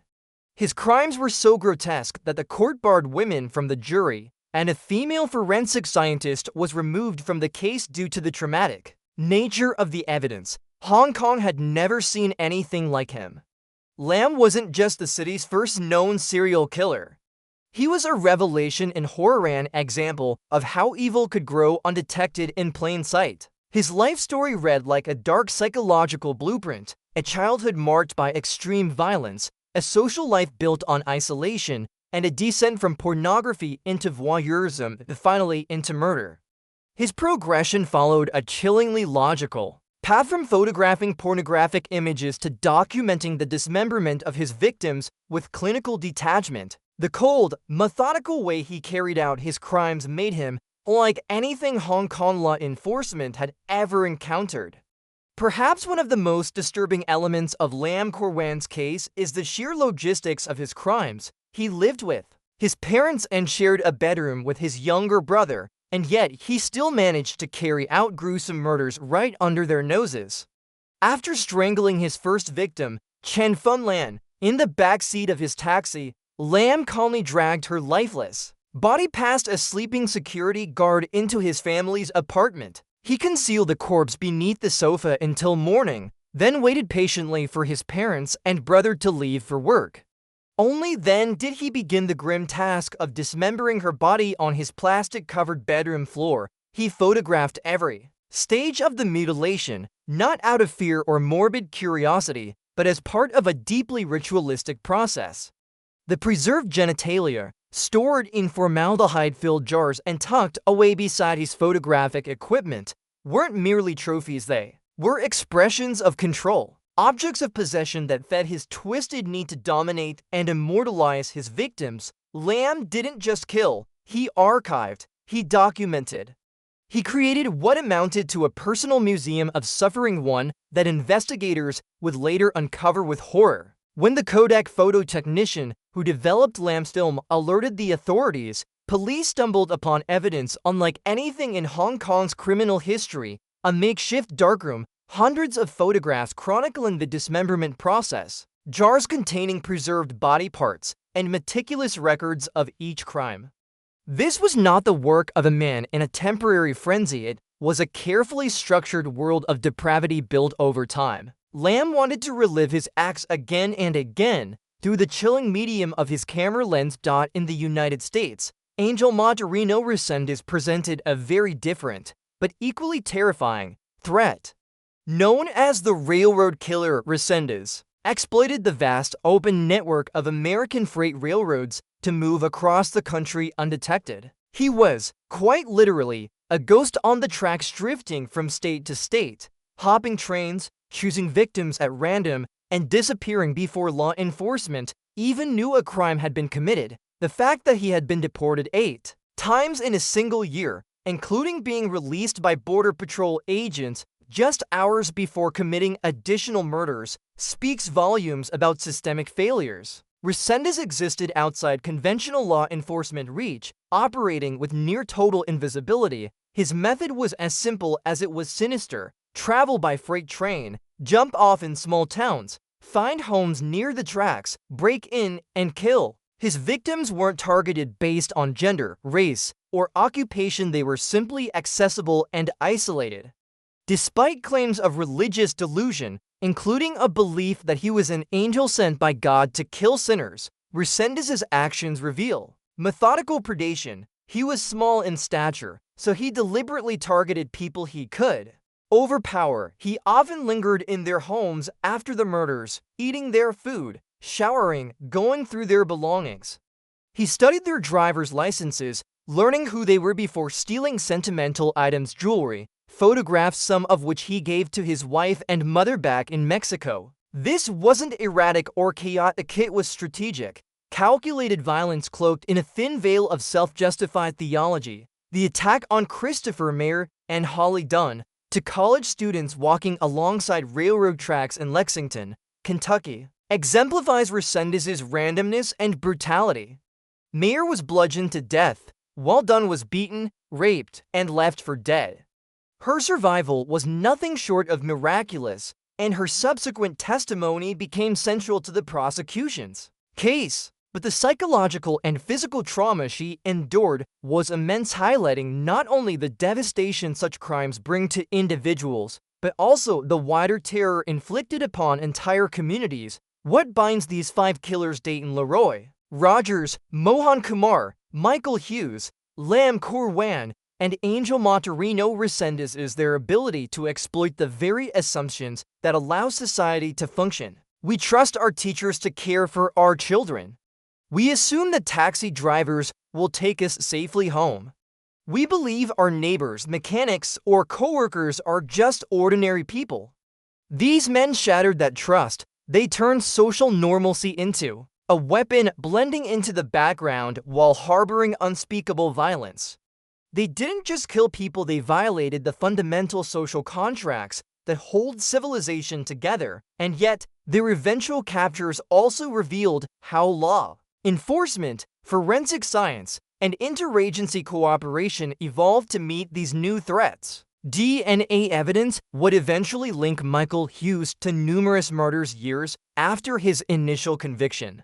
International collaboration was key in tracking down and apprehending Resendez, who crossed borders with ease. Profiling techniques became more sophisticated, helping authorities understand the psychological patterns behind these seemingly random killers. But perhaps most sobering of all is the realization that these men weren't monsters in the traditional sense. They were men who lived among us, quiet, helpful, sometimes even respected. And that, more than anything, is what makes them truly terrifying. Killers like Lam Korwan forced law enforcement to confront the darkest corners of human psychology. Each of these cases didn't just test forensic science, they redefined it.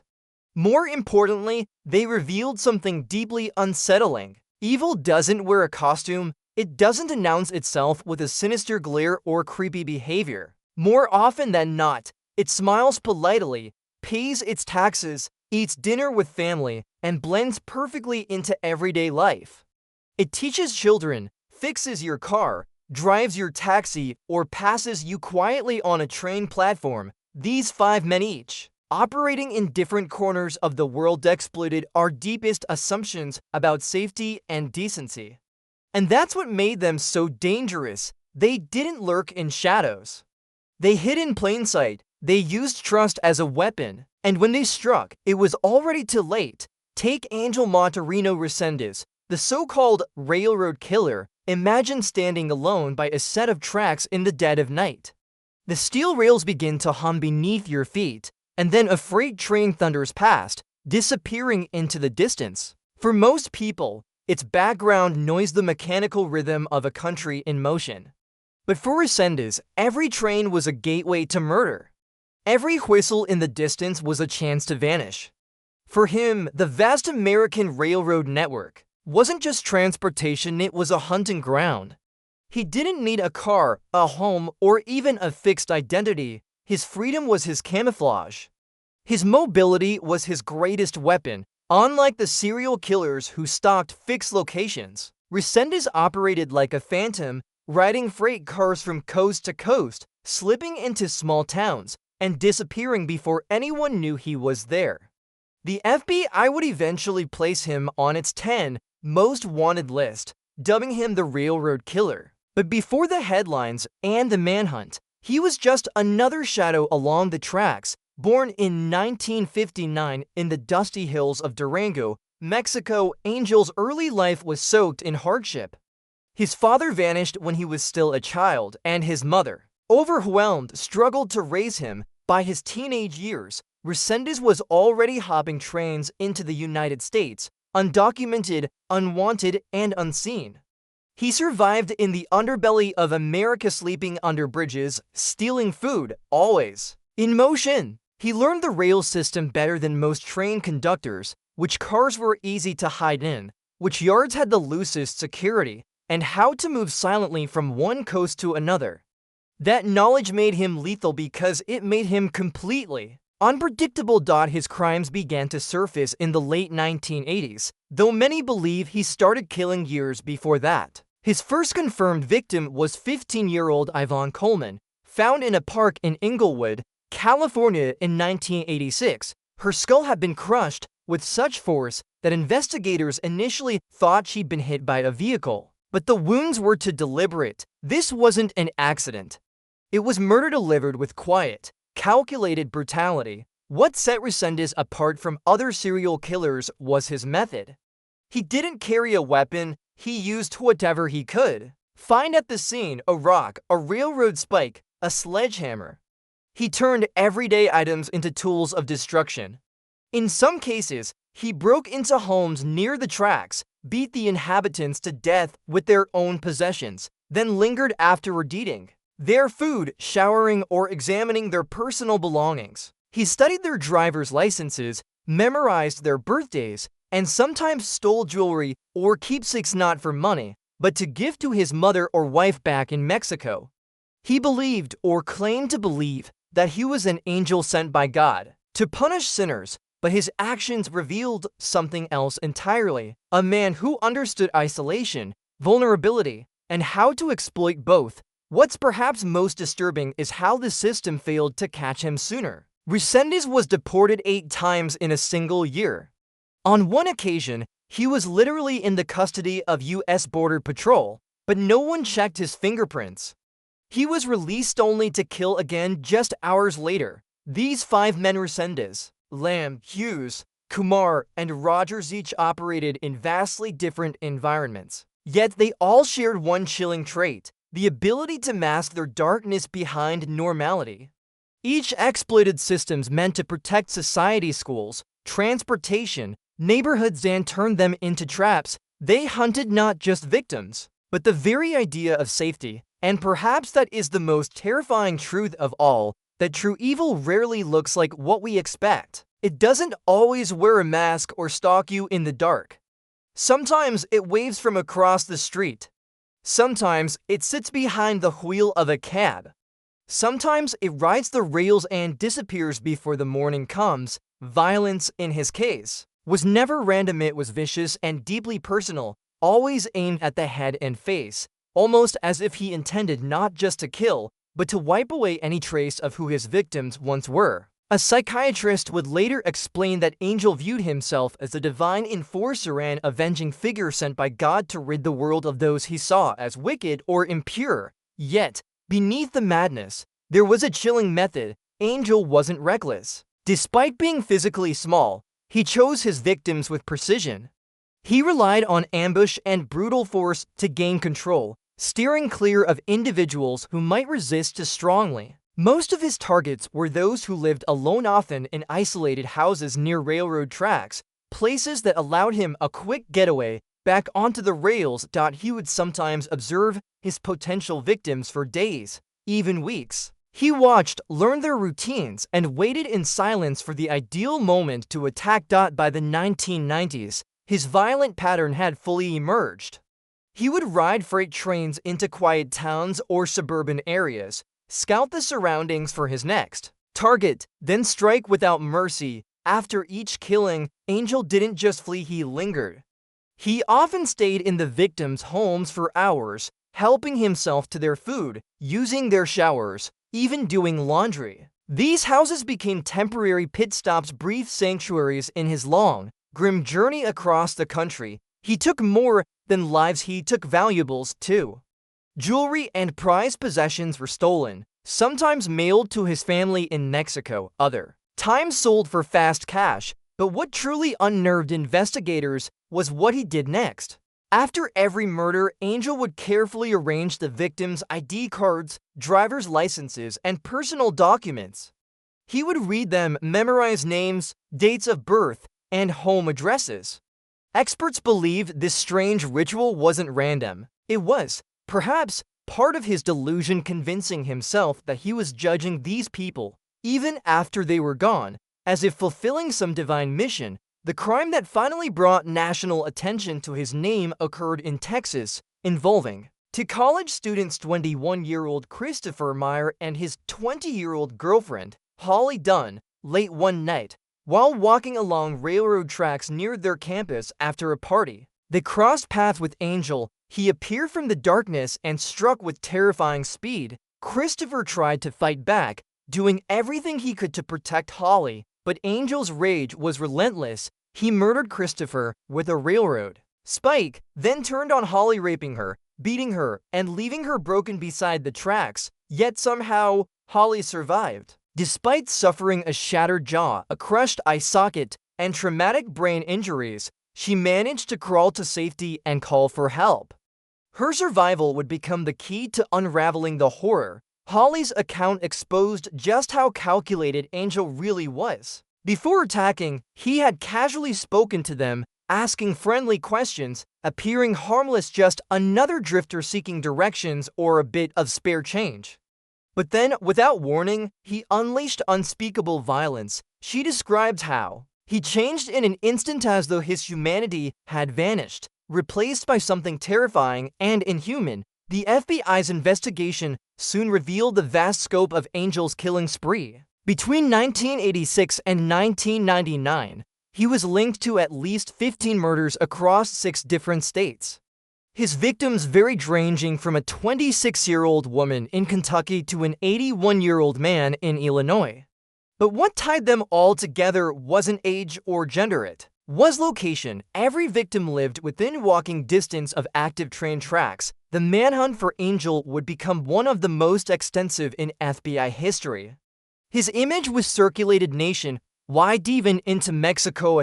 A significant reward was offered for any information leading to his arrest. Still, Angel proved to be a ghost, slipping through cracks, riding the rails, and vanishing into the shadows. Shielded by his constant mobility and deep understanding of the railroad system, Angel always stayed one step ahead. Whenever law enforcement thought they were closing in, he'd simply leap onto another freight train and vanish into the horizon.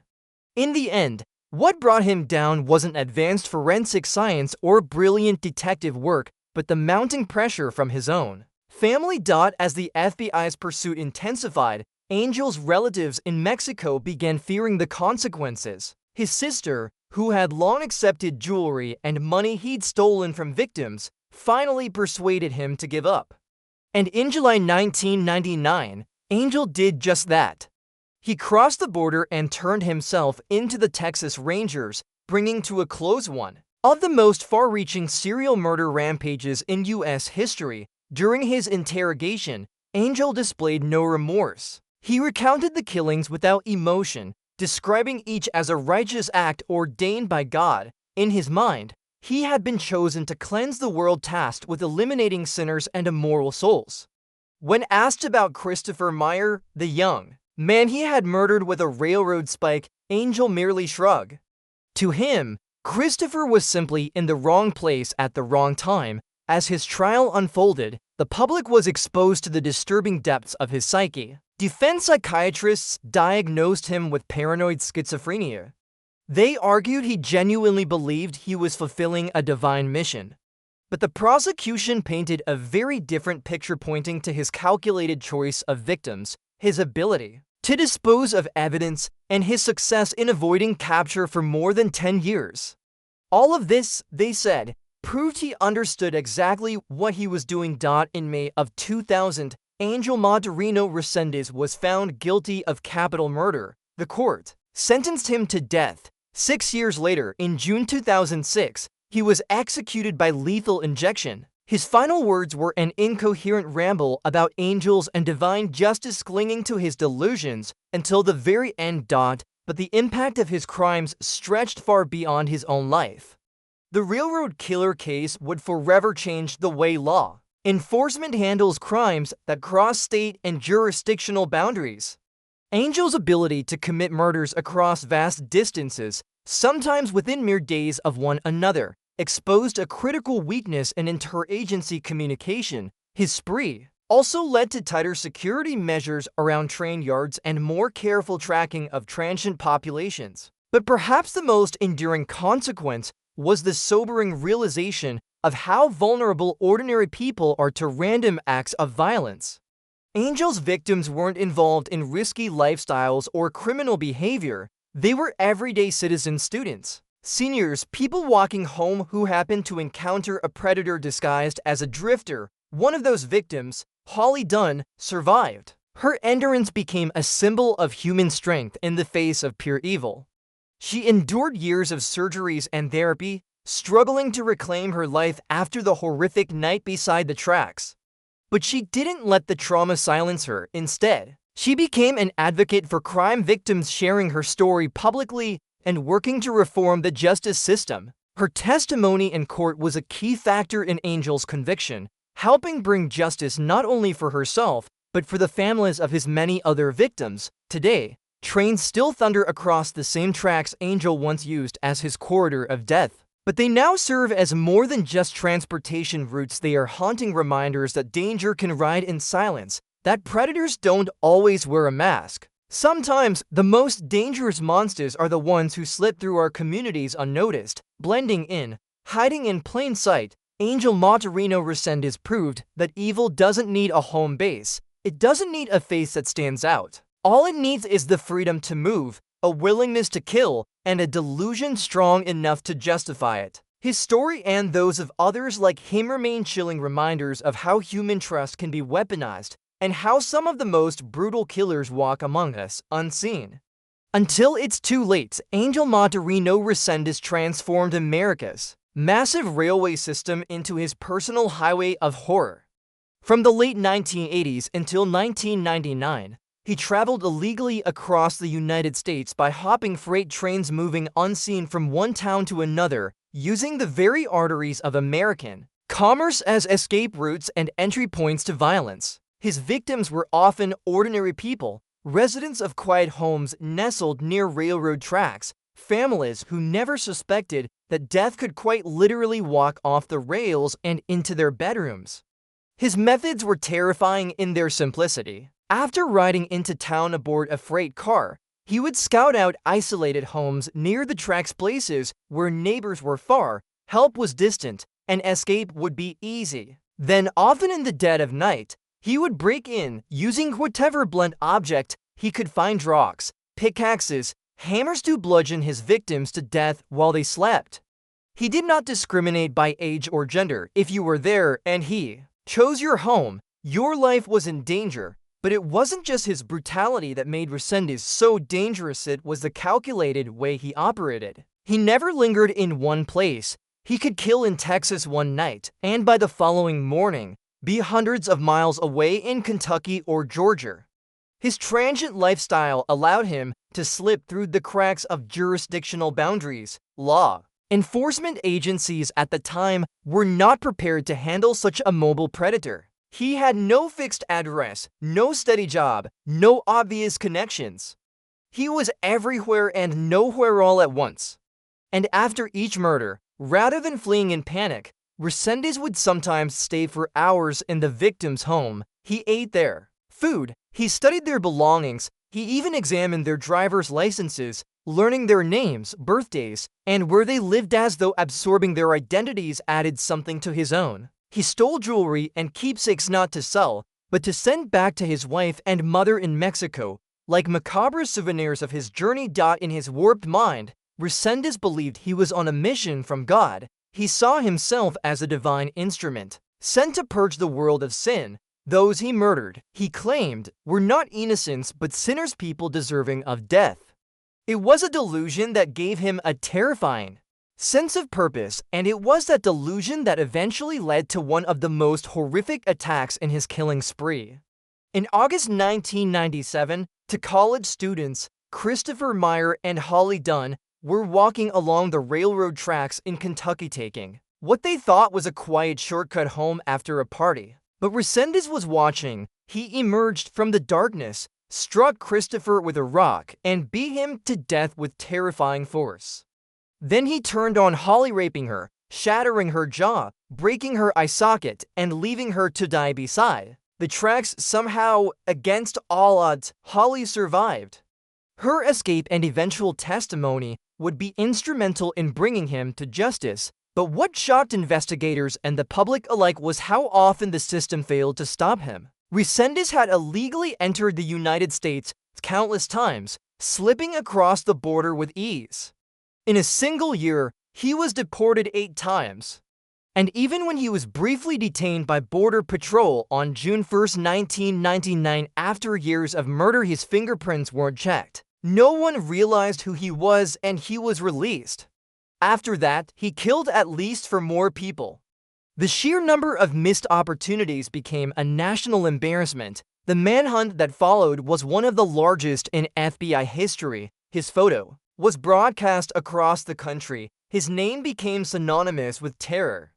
But in the end, it wasn't federal agents who caught him. It was his own family. Fearing for their safety and burdened by guilt, his sister finally convinced him to turn himself in. And in July 1999, he did just that, walking across the border and surrendering to Texas Rangers. At trial, he showed no remorse. He spoke of his crimes with cold detachment, insisting they were righteous acts carried out in obedience to God's will. Defense psychiatrists diagnosed him with paranoid schizophrenia, while prosecutors argued his careful planning and inability to evade capture proved he understood exactly what he was doing. In May 2000, Angel Monterino Resendez was convicted of capital murder and sentenced to death. In June 2006, he was executed by lethal injection. Even in his final words, he rambled about angels and divine missions, never letting go of his deadly delusion. His case shook America's justice system. It exposed the flaws in immigration enforcement, the lack of communication between law enforcement agencies across state lines, and the vulnerability of rural and transient populations. Resendez had turned the railroad a symbol of American progress into a quarter of death. His story was only one among many that painted a disturbing picture of evil hiding in plain sight, because Resendez wasn't alone. He was part of a group of 5 killers whose stories revealed unsettling truths about human nature. Rogers, the mechanic drowning in debt who turned to ritualistic murder. Kumar, the teacher who exploited trust and marriage proposals to trap his victims. Hughes, the drifter who made murder a twisted performance. Lamb, the taxi driver who collected his victims' remains in jars. And Resendez, the ghost on the rails, whose crimes spread across 6 states. What bound them together wasn't just violence, it was invisibility. They lived among us, they passed unnoticed.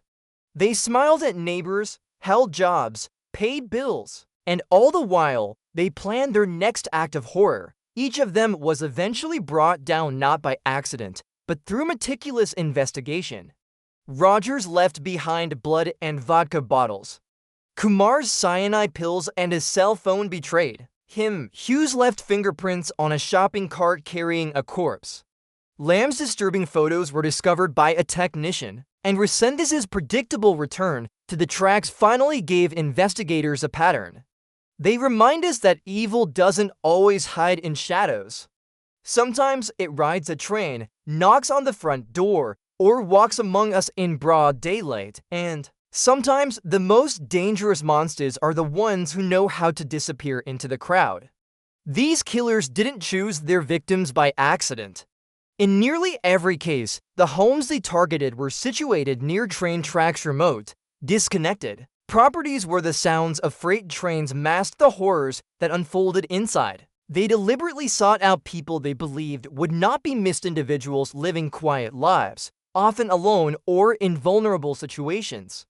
Victims whose disappearances wouldn't trigger immediate concern. This cold, calculated victim selection allowed these predators to operate with chilling freedom.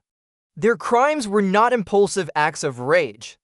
They were methodical, thought out, and executed with precision. When their cases finally went to trial, psychological profiles began to peel back the layers of their twisted minds. Each had his own motives, yet all were equally disturbing.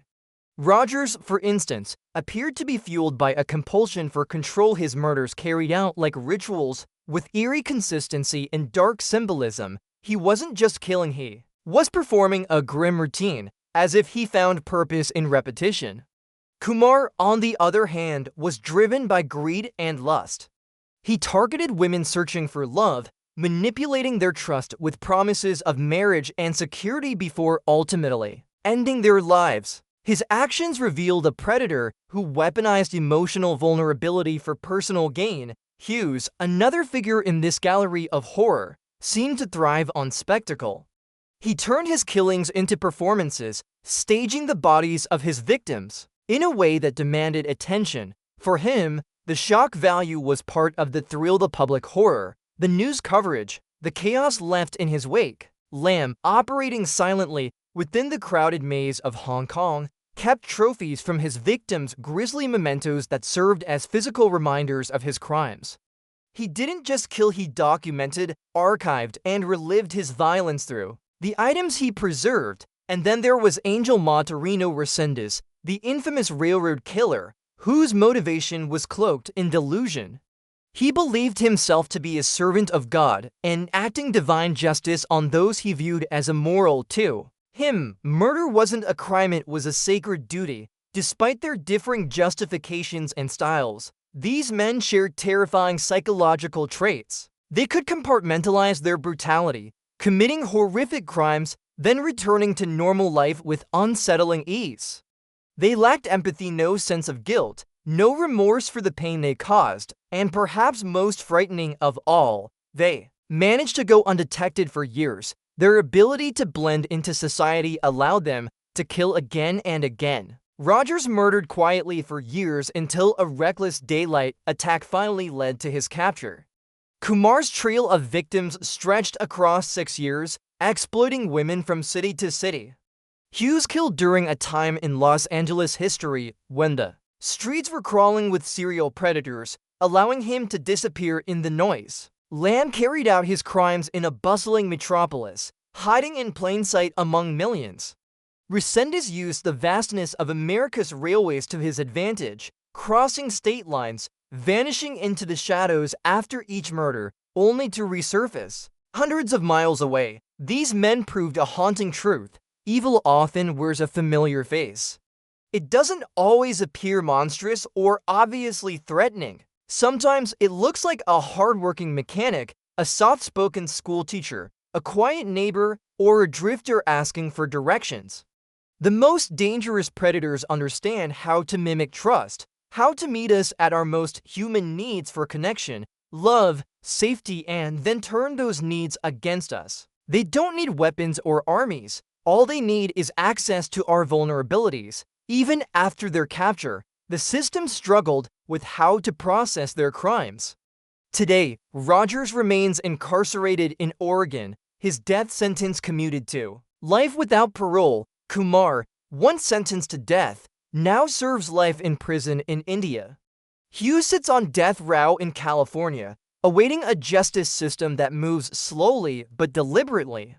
Lam is locked inside a high-security prison in Hong Kong, his crimes still fresh in the minds of those who followed his case. And Resendez, the one who traveled the farthest and killed the most freely, was executed in 2006. His final moments spent clinging to the same twisted beliefs that had fueled his killing spree. Their cases remind us that the real monsters in our world are not always the ones who haunt our dreams. Often, they live beside us, pass us in the street, or share our public spaces. They teach us that horror doesn't always arrive with a warning. Sometimes it walks silently, sometimes it waits for trust. And when the moment is right, it strikes, leaving devastation behind and vanishing before the world even knows what happened. These 5 murderers, though not household names, are a chilling testament to how easily evil can exist where we least expect it. Their stories serve as a warning, a reminder to remain vigilant, to question what appears safe, and to never underestimate the darkness that can hide behind the most ordinary faces.